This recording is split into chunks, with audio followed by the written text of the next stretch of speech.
great experience for me. बहुत अच्छा drama किया. I think the whole concept behind the play was amazing. that आप भाषाएं promote करते हैं. Good luck to all of you.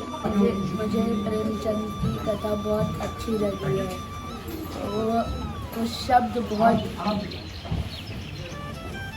Difficult है समझने के लिए, पर बहुत अच्छा लगता है देखने के लिए.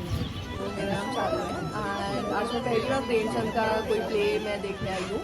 एंड मेरे को एहसास हुआ कि प्रेमचंद जो मेरे को बचपन से जो पता था, आज मैंने उसको एक्चुअली फील किया, देखा, पहचाना. तो वो चीज़ मेरे लिए बहुत अच्छी थी. मैंने बचपन से प्रेमचंद की कहानियाँ पढ़ी हैं and first time I seen it being played by stage. मुझे ये नाटक बहुत ही अच्छा लगा और यहाँ से मैंने बहुत सारे नए शब्द जो नोट डाउन करे हैं. मेरे को मेरे हिंदी के ऐसे में काम आएंगे स्कूल में और बहुत नए शब्द सीखने मिले.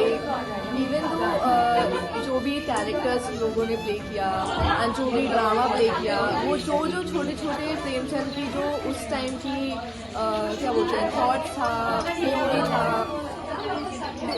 फील करके लाइक अच्छा लगा कि लाइक ये भी था उस समय उन्होंने ये सब सोचा. वो चीज़ मेरे को बहुत अच्छी लगी.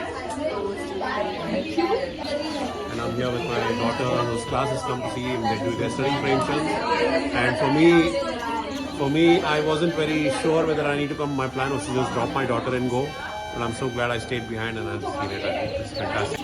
लेकिन अगर मैं कुछ में था तो नहीं कर रहा. एक नया एक्सपीरियंस था प्रेमचंद जी की कहानियाँ देखने में और उनका थॉट प्रोसेस उस ज़माने में समझने में बहुत अच्छा. Thank you. And what you guys are doing with different languages, it's brilliant. Kudos to you guys. Thank you very much. Thank you. Thank you, sir.